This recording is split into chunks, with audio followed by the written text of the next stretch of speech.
In chapter 12.3, we're going to discuss phase changes. In summary of this, it's just between going from a gas to a liquid to a solid and back and forth. There are certain definitions for each of these. So the transition from the solid phase to the liquid phase is called melting or fusion. So on the example on the right-hand side of the picture, we're just using water because water is a really good way of showing each of the phases. So when we have solid water, which is ice, and it turns into a liquid, we call that melting. But the more scientific term for this is fusion. So get comfortable knowing that melting is just fusion. If we do the opposite, if we go from a liquid to a solid, it's called freezing. So if we're going from liquid water to solid water or ice, it's becoming frozen. The process of changing a liquid to a gas is called evaporation. And vice versa, going from a gas to a liquid is becoming condensation. So for instance, if we're boiling water at above 100 degrees, it's going to eventually become steam, and so that means that it is being evaporated into a gas. However, if we have gas, steam, and as it becomes back to a liquid state or liquid water state, it's condensing.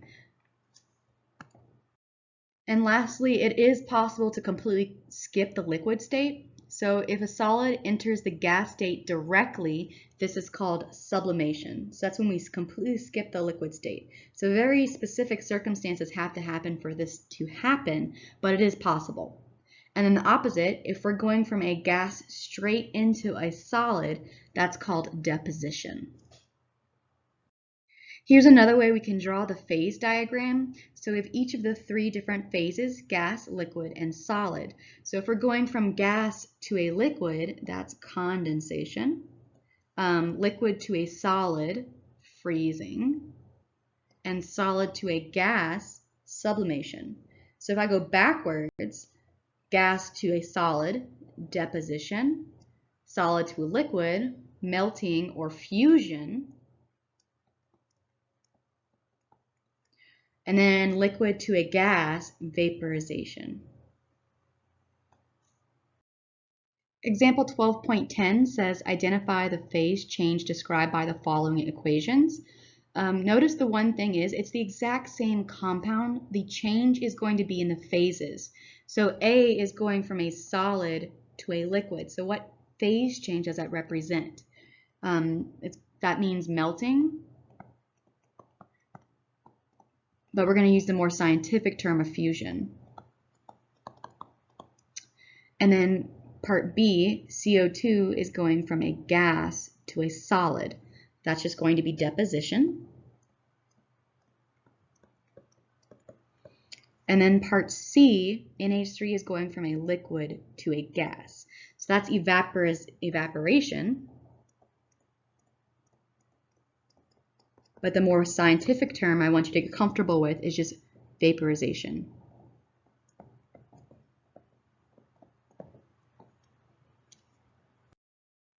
We can also relate those phase changes to energy. So if it requires a lot of energy, it's going to be endothermic, but if it gives off a lot of energy, it's called exothermic. So an example of this is, look at the red colors. Vaporization is a good example. It's also red. It's going from a liquid to a gas, and whenever we're going from a liquid to a gas, we have to add a ton of energy. For instance, water at room temperature, I guess that's around 25 degrees Celsius. In order to get that water to turn into a gas, we have to heat it up to 100 degrees Celsius. That means we have to add a lot more energy for it to overcome that and become a gas. And then the exact opposite is condensation. So going from a gas to a liquid, it means it's going to release energy because it's a lot easier for a gas to become down to a liquid than it is for a liquid to become a gas. So if you look at these colors in this chart, this is a really good example of showing you what's endothermic versus what is exothermic. So endothermic requires energy, exothermic gives off energy. Now we're going to relate enthalpy to those phase changes.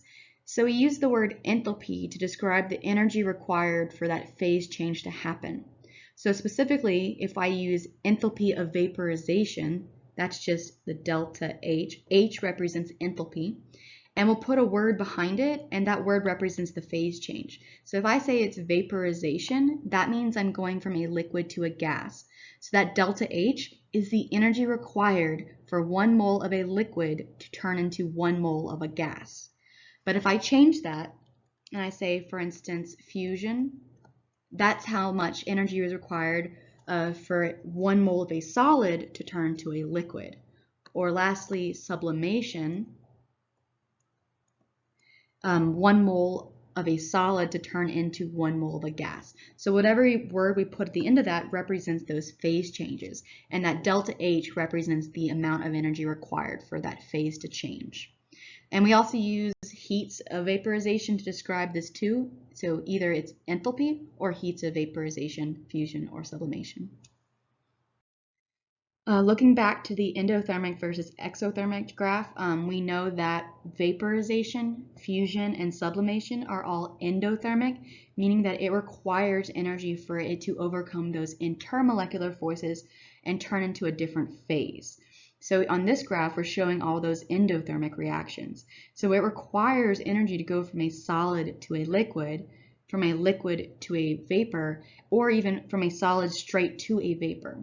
And one thing to notice that it requires a lot more energy to go from a liquid to a gas than a solid to a liquid. But luckily, if you add them together, that represents the entire energy it takes to go from a solid to a gas.